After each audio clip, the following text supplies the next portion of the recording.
Hey friends, this is Awadhesh Kumar. आज आपकी चौथी क्लास है प्रोनाउन की और अच्छे से आपको समझना है क्योंकि हाई स्कूल के पेपर अब आपके आने वाले हैं। अभी से तैयारी करो ताकि आपका पेपर सही से हो। ठीक है, जो जो मैं बता रहा हूं उससे बाहर नहीं आएगा, आपको बस पढ़ना है। ठीक है, देखो अब समझना, डिस्ट्रीब्यूटिव प्रोनाउन क्या होता है। ये व्यष्टिवाचक सर्वनाम होता है। क्या होता है? व्यक्तिवाचक। अच्छा, ये प्रोनाउंस दो, प्रत्येक या एक भी नहीं आदि के अर्थ में यूज होते हैं तथा इनके बाद वर्ब या ऑफ आती है। या तो वर्ब आएगी या ऑफ आएगी।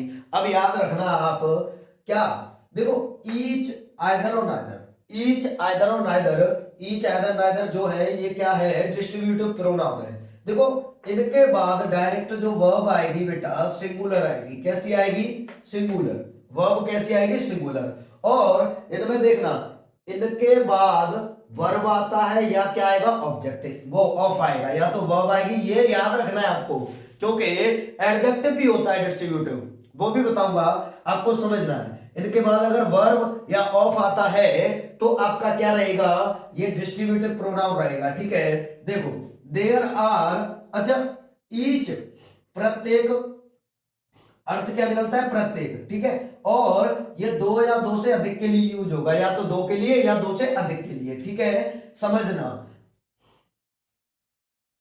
दो या दो से अधिक, व्हाटएवर। ठीक है, और ये बेटा केवल दो के लिए और ये भी केवल दो के लिए। आपको याद रखना है इस बात को। ठीक है, अब मैंने कहा there are 10 books on the table. Table पर कितने बुक हैं? 10। ठीक है, एंड ईच इज माइन, और प्रत्येक मेरी है। टेबल पर 10 बुक्स हैं, वो भी प्रत्येक मेरी है। तो इसका मतलब प्रत्येक एक एक करके मेरी है, मतलब जितनी भी बुक है वो सारी मेरी है, लेकिन प्रत्येक एक एक करके।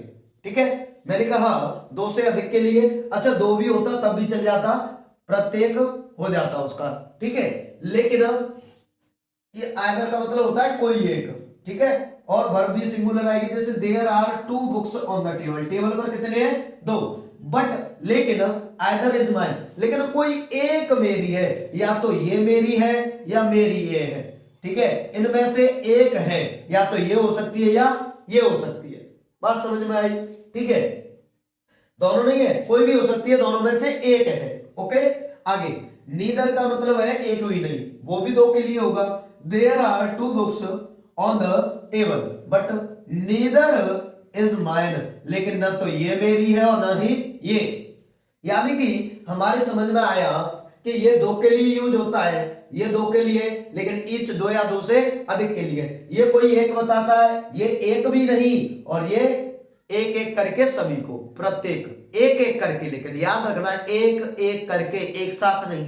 ओके, क्योंकि अगर एक साथ बता देगा तो वो प्लूरल बन जाएगा, याद रखना।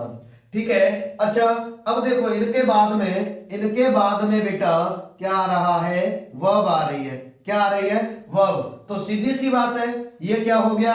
Distributive pronoun, distributive pronoun. लेकिन अगर आपसे कोई पूछ ले कि मैंने कहा each book is mine, each book is mine, अब ये पूछ ले आपसे अंडरलाइन करके बोर्ड में, याद रखना।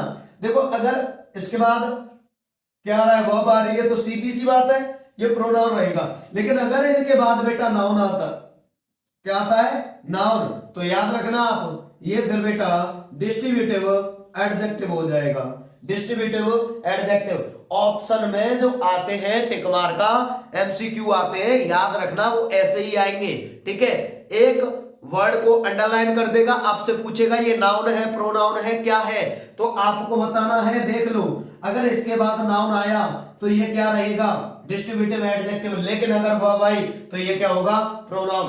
ये फर्क आपको आना चाहिए अगर पेपर में सही करना है तो, याद रखना आप। ठीक है, लेकिन बेटा अगर ऐसे ही एक और रख दिया, मैंने कहा each of the books, each of the books is mine, is mine. अब बेटा देखो ईच के बाद में क्या आ रहा है, ऑफ आ रहा है। मैंने अभी बताया था वर्ब या ऑफ आएगा तो ये प्रोनाउन रहेगा, प्रोनाउन रहेगा, याद रखना है बच्चों, ठीक है। बोर्ड के पेपर नजदीक आ रहे हैं, जो मैं बता रहा हूं याद रखना बेटा, ठीक है। ऑफ आ रहा है तो ये हो गया डिस्ट्रीब्यूटिव प्रोनाउन, ठीक है।